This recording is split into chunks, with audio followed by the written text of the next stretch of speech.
Sideline from headline, we want to discuss today this rather regrettable incident that happened in a private school in Thane, where young girls between the age of 10 and 14 were strip searched to examine whether they are menstruating. Yes, this indeed happened because there were blood stains found in the washroom. With me is consulting editor Anushka Jagtiani. Anushka, what I find, for me personally, when I read this, what I found absolutely shocking and it's also intriguing is that did they mean to penalize these girls? They want to identify the culprit who's responsible for, say, the stains, and they paraded everyone, strip searched the girls.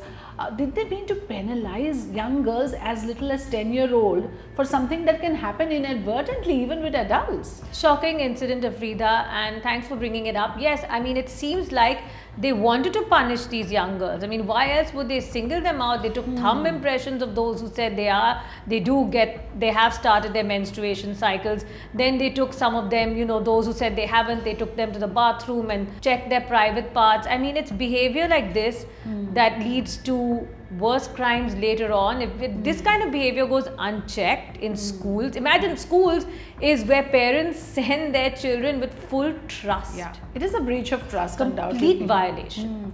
And violation of the bodily autonomy. I mean, somebody can be 10, that person, that little girl still has agency over her body. You cannot just intrude into her bodily integrity in this manner. But the fact is, Anushka, school authorities, teachers, principals, staff are not aware, not sensitized.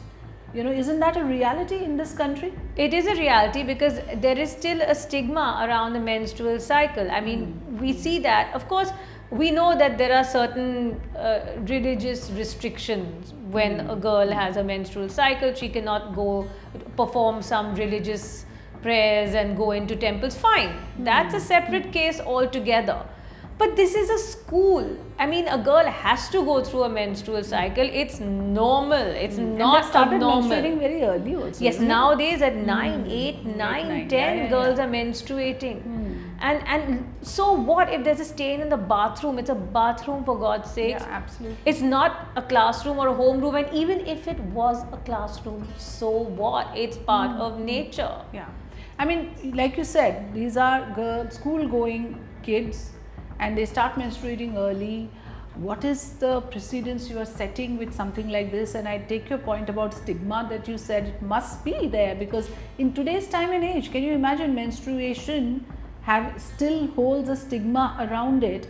And for children who go to school, if the teachers are not sensitized, there's a big lesson that we must draw. But I also want to draw your attention to the fact that POCSO has been invoked. I mean, of course, POCSO is for sexual crimes against, sexual offences against children, and this should qualify, isn't it? Don't you think if they were strip searched, if their underwear was removed by an adult of a child below 16 years old, do you think POCSO is a section? Because there has to be some exemplary punishment for this.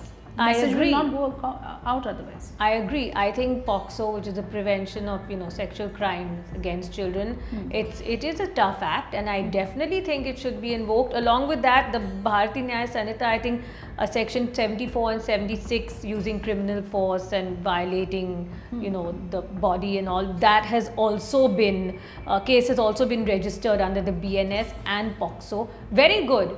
Let this be a lesson. But the thing is, Afrida, it should, there should be justice. It shouldn't be a case again of getting sort of, it shouldn't be a case of letting it go by the wayside and forgetting and fall about off the headlines this. and forgotten. There must be lessons drawn. There must be systems set in place. 3-4 points that we discussed. The breach of trust. I mean, schools have a responsibility. It goes beyond just educating children with textbooks. There is much more that the teachers and the staff of a school hold in terms of responsibility towards children. We spoke about how this is a violation of bodily autonomy, undoubtedly, which is why you said POCSO has been invoked. And yes, the stigma around it.